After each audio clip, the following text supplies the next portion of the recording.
The four biggest SEO ROI modeling mistakes we've seen come from personal experience. Just kind of what we do with every client is model their projected outcomes and growth rates and all those good things. And having done that for really 12 years now, there's different scenarios we've encountered that we realize adjusted the models or made them more incorrect or potentially underrepresented the actual growth rates we achieved. So those four scenarios to consider for your own businesses to make sure you're doing that in the absolute best way are the following. The first is just simply if the industry is on a very sharp growth rate. What you find in Ahrefs or keyword research tools of choice will likely not represent the actual upside you will encounter. An example of this, most pertinently today, is everything AI. So if it has AI associated with it, most feasibly, what those terms will be in 1 year's time will be higher than what they were in the previous 12 months. There could be some things that go away or evolve and shift with that, but it's reasonable that many AI relevant industries will continue on a growth path. So if you modeled against the current search volumes for those terms, you'd likely be greatly underrepresenting the outcomes and upside that you could see by instead thinking through an upside or rather the following 12 months of growth that you'll encounter. This is very similar to when a business acquires another business, you're buying them on the growth rate. So if the growth rate in the past is quite sharp, you would expect that to continue at some reasonable rate, and that is adjusted in the valuation. You should do the same thing in ROI modeling as well. So a reasonable conservative calculation would be to take that growth rate, assuming it's not a hockey stick exponential kind of growth rate, which could occasionally happen, and cut that in half. So if we assume that the growth rate will kind of slow down and that's a reasonable thing to do, you could chop that in half. And that's probably setting expectations more reasonably while not underrepresenting what is probably going to be the growth most reliably given what this industry is doing and we expect it to do as we move forward. Of course, use your own kind of market analysis and expertise to adjust this accordingly, and that will likely make the best ROI projections, all things considered. A second option to consider is just simply the track record for that website. If you've seen they've been trending downwards for 4 years straight, reversing that trend is sometimes going to be a very monumental lift to do and invert.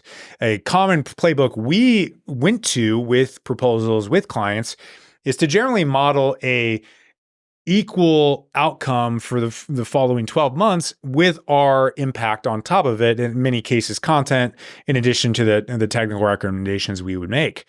The problem with that is there is an assumed downward trend that you'll then also have to invert. For those kind of companies, to simply stop the decline is a very huge win and should be incorporated into your benchmarks. That might not be sexy to talk about with executives, but if modeled and messaged correctly, it is feasible because they want to reverse that trend line, and doing so will be a massive win for them with that business. So that is a consideration you should look at. And vice versa, if they've been really rocketing, you can assume a incremental increase to that, maybe new motion from a content standpoint.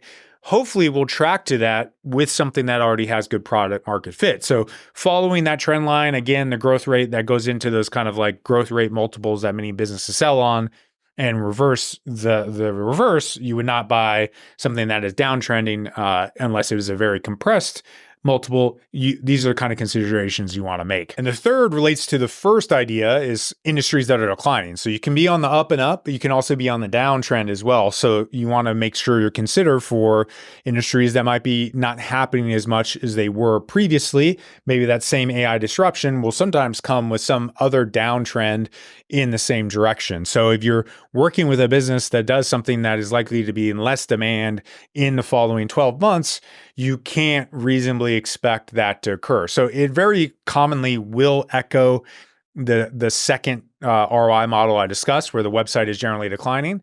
But there are instances where it's a flat or healthy, good company generally that otherwise is just meeting a new market that is now evolving in a downward way.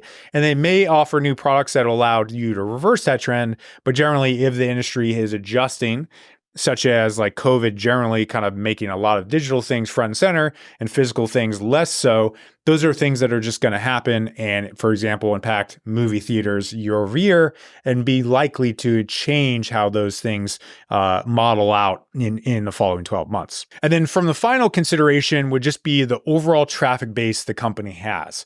So if they have a huge base of traffic, millions of visitors, and you're taking over their entire SEO program, it is a significant lift to maintain that same traffic base. Again, it is a common playbook to think about growth, project growth based on what you're doing, but reasonably, it's going to take a lot of resources and effort to hold up a 1 million traffic value, 1 million visit effort for a client.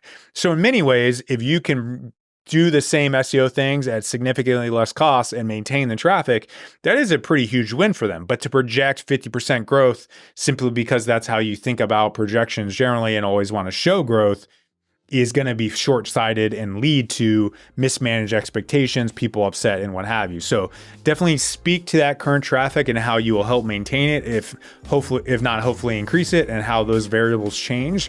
But all those different kind of modeling scenarios will adjust how you make those final projections and decisions to hopefully best align everybody to the finish line at the following 12, where everyone will be happy that you exceeded rather than underperformed what you originally set out to do.